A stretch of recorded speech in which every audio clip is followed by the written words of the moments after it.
एवं वर्तमान सरकार टी संपूर्ण रूपे सरकारी व्यवस्थाटा गोटे अचल अवस्था चली दलर सभापति तथा मोर नेता विजु जनता दलर सभापति माननीय नवीन पट्टनायक काली आम मान डाकी आम मान सहित खुला आलोचना कले सांगठनिक संपर्क आलोचना कले ता सहित विभिन्न परामर्श भी आमको देले जे आपण माने विधायक जीति तेणु साधारण लोकों संगे रुहतु लोकों समस्या रुहतु एवं वर्तमान सरकार टी संपूर्ण रूपे सरकारी व्यवस्थाटा गोटे अचल अवस्था चली एवं सरकार वर्तमान दर दाम अत्यावश्यक सामग्री दर दाम उत्कट अवस्था अच्छी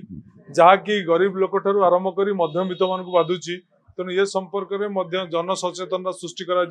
लोकों पाखक जीवा पड़ो लोकों संगे रहा पड़ो लोकों समस्या रहा पड़ो से आमको अनेक परामर्श देले। विजु जनता दल मूलरू गोटे कथा कही विजु जनता दल गोटे दायित्व संपन्न विरोधी दल हिसाब से